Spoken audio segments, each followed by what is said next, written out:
東西の頬にまだ十字傷があるのか。最後の敵は十字傷の謎を知る男。全ては拙者への復讐が目的でござる。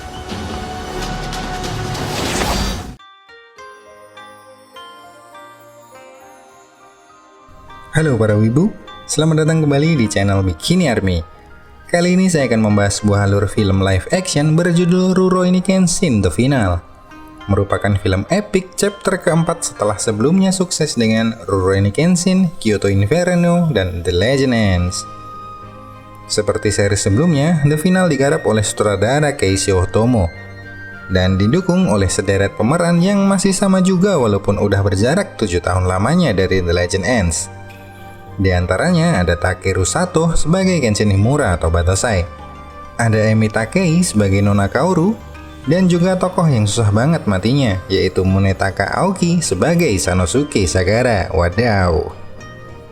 Film ini berkisah tentang kehidupan damai yang telah dijalani oleh Kenshin Himura di masa pemerintahan baru. Namun akhirnya terganggu oleh kepulangan seseorang bernama Enishi Yukishiro untuk membalas dendam kepada Kenshin. Enishi adalah seorang dealer dan pemasok senjata dari Cina bagi para pemberontak Jepang. Salah satunya adalah campur tangan Enishi yang memberikan alutsista berupa kapal perang bagi Makoto Shishio di film The Legend Ends. Dan Enishi ini juga adalah saksi mata penyebab luka silang di pipi Batosai. Siapakah Enishi Yukishiro sebenarnya? Dan bagaimana Kenshin menghadapi gejolak batin saat nantinya menghadapi Enishi? Langsung aja kita ke alur ceritanya. Rurouni Kenshin The Final, Skui Selebeu, let's go!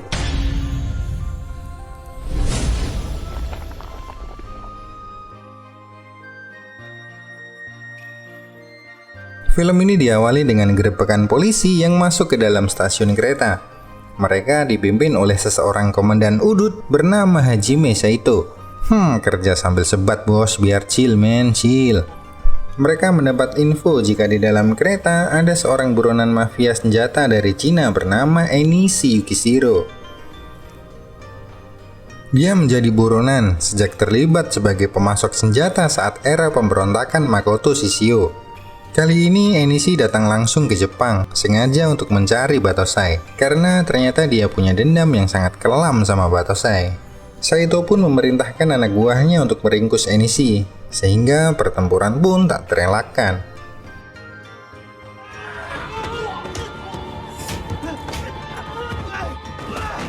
Enishi si penjahat ganteng ini seakan menyerah saat melawan Saito. Entah apa rencananya, tapi dia pun dikecrek dan dibawa ke Polres tempat. Good job Saito. Namun di kemudian hari, sang kepala polisi malah membebaskan Enishi karena Jepang terikat perjanjian Shanghai dengan Cina. Dalam artian, setiap penjahat harus diekstradisi untuk diadili oleh negara masing-masing. Karena itulah, kepala polisi menyerahkan Enishi kepada pihak Cina. Komandan udut yang kesal dengan jerih payahnya sia-sia, berusaha ditenangkan oleh kepala polisi dengan memberikannya seorang jupon gatana dari Shishio bernama Cho Sawagejo. Namun Saito tidak akan pernah mempercayai seorang pengkhianat. Scene berpindah ke sebuah angkringan Akabeko di mana Kenshin, Sanosuke, Nona Kaoru, Yahiko, dan Tomoe menikmati kehidupan yang damai di Tokyo. Mereka menikmati makan malam dan memancing Nona Kaoru untuk menyatakan perasaannya kepada Kenshin. Namun Kaoru yang nampak masih malu selalu berusaha mengelak arah pembicaraan kawan-kawannya. Selepas dari Akabeko, mereka berjalan pulang. Namun Kenshin nampak kepikiran sesuatu. Ternyata kegundahan Kenshin memang benar adanya. Di sebuah bukit, Enishi datang bersama pasukannya, yaitu para barisan sakit hati yang juga memiliki dendam kepada Kenshin. Serangan pun dimulai dengan menembakkan misil ke arah Tokyo.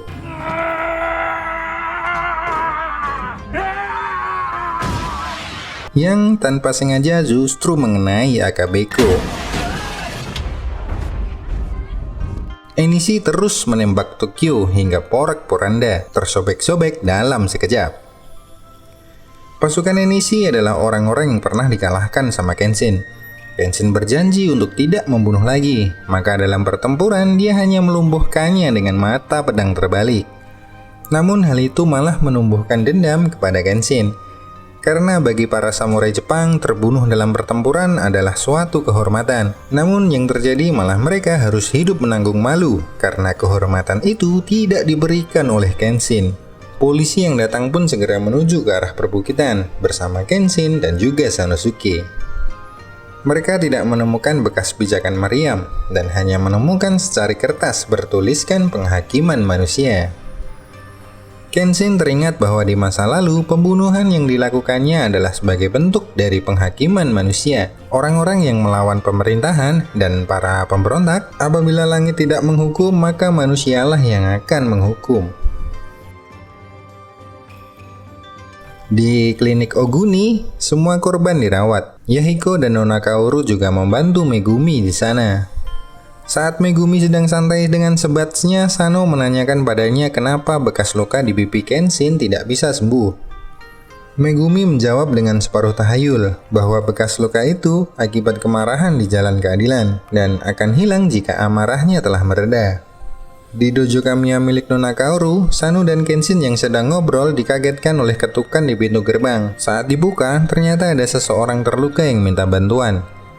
Dia memberitahu bahwa dojo Maekawa sedang diserang. Kenshin dan Sano langsung berlari menuju dojo Maekawa. Namun di tengah perjalanan, Kenshin berpisah dengan Sano untuk menuju rumah kepala polisi Uramura. Ternyata memang dua lokasi itu sedang diserang oleh anak buah Enishi. Dojo Maekawa, tempat para polisi berlatih bela diri, diserang oleh anak buah Enishi, hingga semua anggota polisi terluka. Bahkan kepala dojo pun bukan tandingannya. Di rumah kepala polisi Uramura, diserang oleh anak buah Enishi dengan senyuman mirip Joker. Saat hendak membunuh sang kepala polisi, Kenshin datang tepat waktu. Joker mengenal Batosai dari bekas luka di pipinya. Dan akhirnya terjadi pertempuran yang tidak imbang karena sang Joker ternyata bukan tandingan dari Kenshin.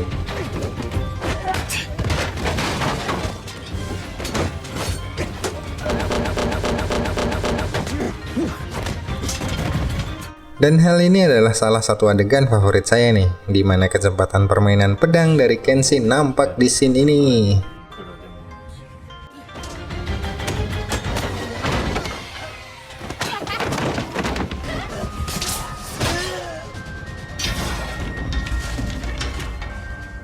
Sampai saat terakhirnya, Joker tetap nggak mau ngasih tahu siapa pemimpinnya. Hingga akhirnya Joker pun melakukan harakiri.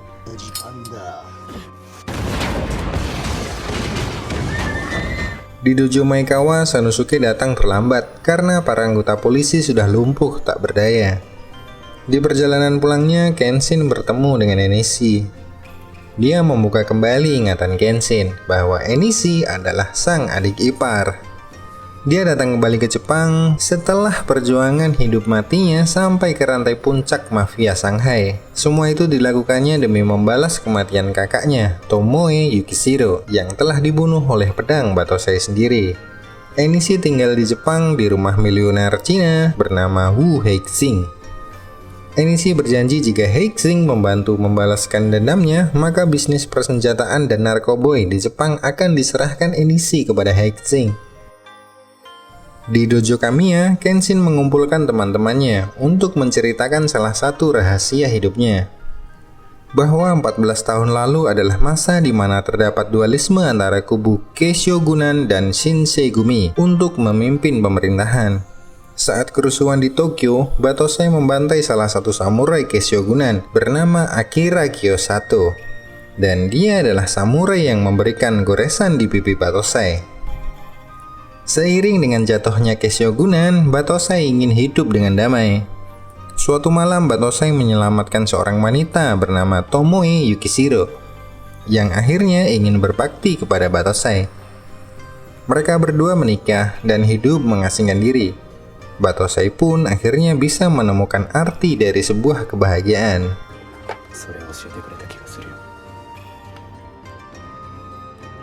Tomoe curhat kalau dulu udah lamaran dan sebentar lagi akan menikah, tapi calonnya melakukan pengorbanan besar.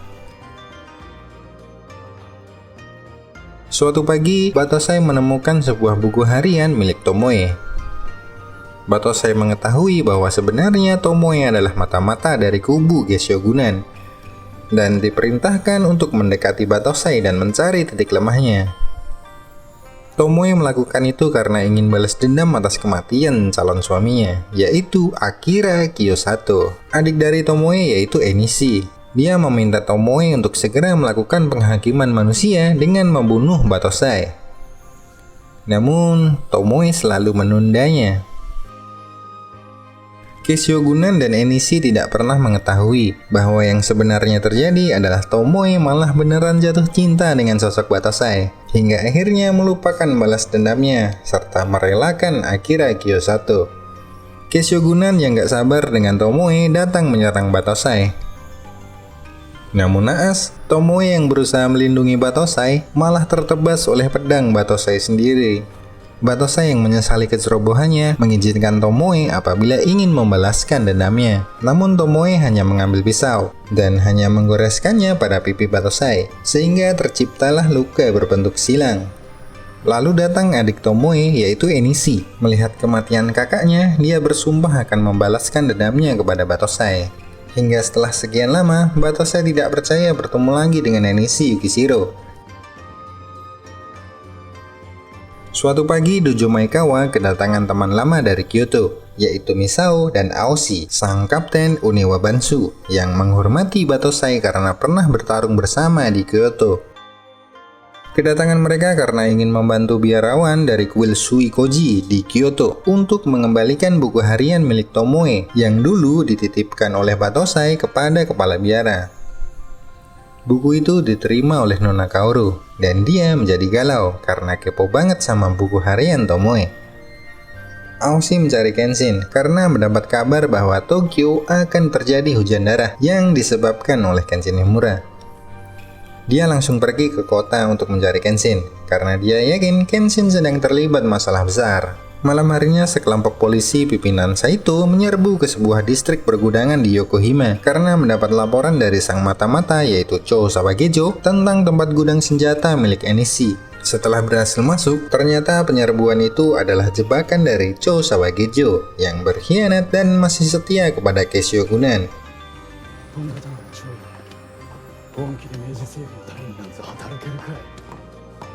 Kesempatan itu digunakan oleh Enishi untuk menyerang Tokyo. Menggunakan balon udara, dia menyebar peringatan tentang penghakiman manusia. Tak lama berselang, Enishi ternyata membawa senjata di balon udaranya dan mulai menghujani Tokyo dengan bom buatannya. Anak buah Enishi bernama Kujiranami juga melontarkan bomnya dari bawah. Tokyo benar-benar hancur akibat dentuman bom tersebut.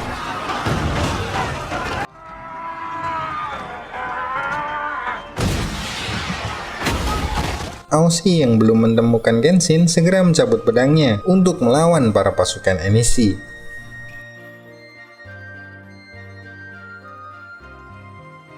Dia menyelamatkan penduduk dari serangan bom dari anak buah Enishi yang mirip dengan Darth Vader bernama Mumyoi. Pertarungan sempat terjadi di antara keduanya. Misao tiba-tiba datang untuk membantu Aoshi. Mumyoi segera meninggalkan pertempuran karena hanya ingin menghadapi Batosai.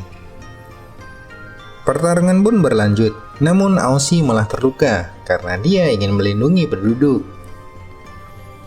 Kenshin akhirnya menemukan Kujiranami. Mereka berdua pun bertarung.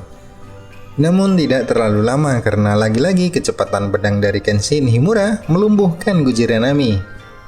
Segera Kenshin berlari menuju dojo Kamiya, namun sudah terlambat. Semua orang telah terluka diserang oleh Enishi, termasuk Sanosuke yang habis-habisan dihajar oleh Enishi. Dia mengatakan bahwa Nona Kaoru diculik oleh Enishi.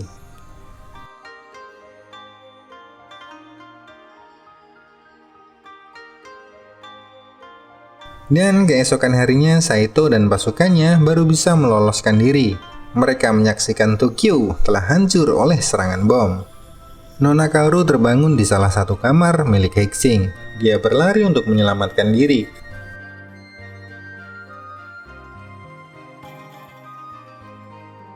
Namun pelariannya terhenti karena tersudut di tebing. Enishi yang tiba-tiba muncul langsung mencekik Kaoru. Namun bayangan Tomoe pun muncul yang menyebabkan tubuhnya tidak terkendali. Sementara Kaoru terlihat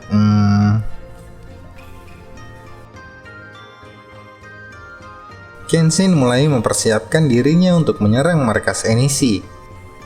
Dan Enishi pun mempersiapkan pasukannya. Dia memanggil Heixing untuk menyerahkan organisasinya kepada Heixing. Tapi ucapan Heixing yang meremehkan Enishi membuat nyawanya terancam, dan dia diusir oleh Enishi. Heixing yang marah merencanakan untuk membunuh Kenshin dan Enishi.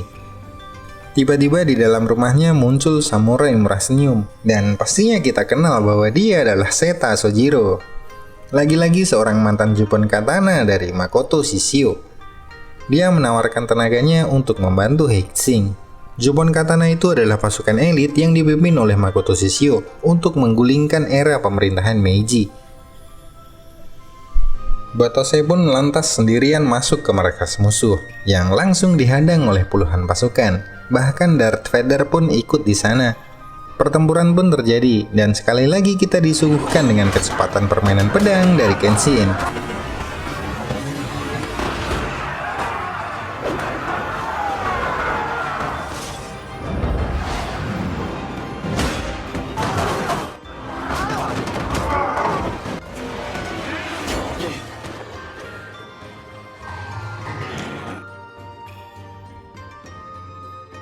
Saat Kenshin dalam posisi terkepung, Misao datang bersama pasukan Naniwa Bansu. Begitu juga dengan pasukan Kapten Udut Saito. Dan tak lupa Sanosuke pun ikut. Walaupun luka parah, ternyata juga ikut membantu membobol gerbang pintu menuju lokasi Enishi. Demi mengorbankan semangat bertarung, Misao dan Sanosuke meneriakkan kata-kata sakral.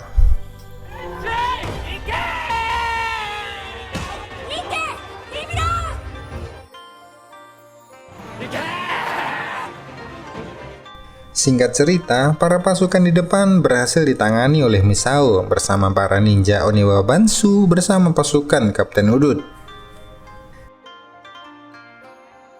Nah, sekarang saatnya berfokus pada pertarungan final, Batosai versus Enishi Yukishiro. Kenshin langsung diserang oleh pasukan Heixing menggunakan senjata apinya. Dan dia terkejut dengan kemunculan dari Seta Sojiro. Menggunakan jurus andalannya yaitu Shukuchi, Sojiro langsung menyerang Kenshin. Namun yang terjadi justru Sojiro membela Kenshin. Setelah dikalahkan oleh Kenshin, Sojiro sudah kehilangan kehormatannya dan sekarang malah mendukung Kenshin. Pasukan Heixing gak ada habisnya. Sojiro meminta Kenshin untuk melanjutkan perjalanannya, dan Sojiro yang akan menghadapi mereka. Sekali lagi menggunakan jurus andalannya yaitu Shukuchi.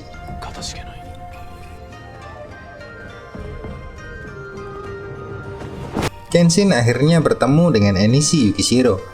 Kita akan disajikan dengan pertarungan dua ahli pedang yang natural. Mereka saling berbalas serangan, hingga sempat mematahkan pedang milik Enishi.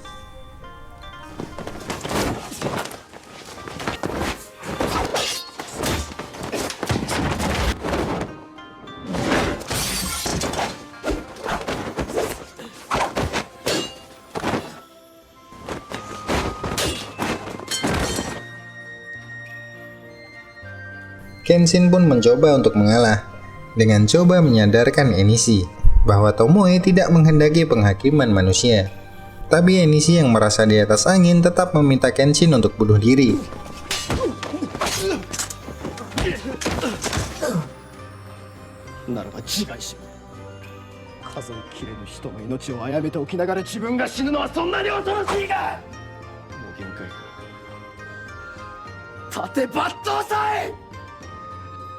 Kenshin pun menolak karena kematiannya tidak akan mengembalikan Tomoe, dan Enishi harus dihentikan.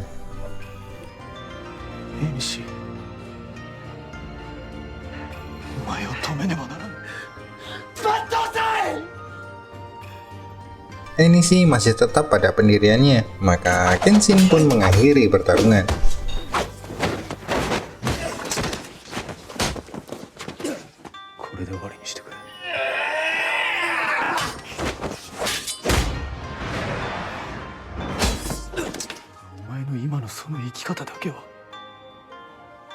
に間違っている。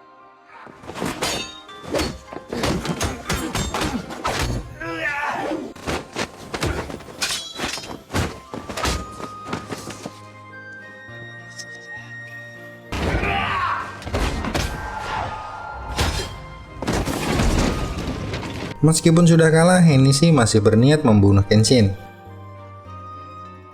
Dia mengambil belati dan menusukkannya kepada Kenshin yang tidak berupaya menghindarinya.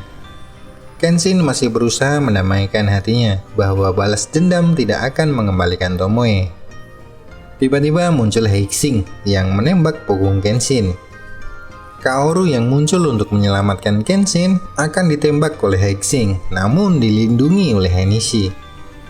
Lalu Heixing dihajar oleh Henishi sampai hampir meninggoy. Film ini diakhiri dengan Henishi yang tanpa perlawanan dijebloskan ke dalam penjara. Setelah situasi kembali damai, Kenshin dan Kaoru mengunjungi makam dari Tomoe Yukishiro. Kaoru berterima kasih telah melindunginya melalui Henishi. Kaoru menanyakan apa yang Kenshin sampaikan kepada Tomoe. Kenshin pun menjawab, "Arigatou. Sumanai to. Sayonara." Sementara itu di penjara, Kaoru memberikan buku harian Tomoe kepada Enishi. Enishi pun membaca lembar demi lembar buku harian itu.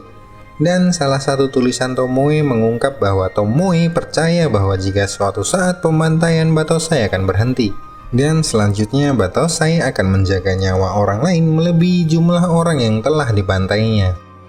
Tomoe percaya akan hal itu dan akan mendukung Batosai bahkan jika harus kehilangan nyawanya. Tulisan itu membuat Enishi menangis dan kemungkinan Batosai akan mendapat sekutu yang baru, yaitu Enishi Yukishiro.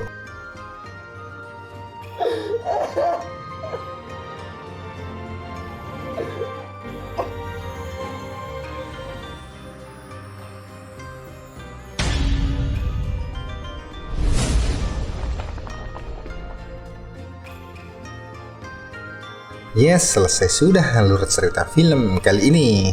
Silahkan ditulis kritik dan saran di kolom komentar. Terima kasih yang sudah ngedukung channel ini ya, dan sampai jumpa di alur film selanjutnya. Signing off and bye now.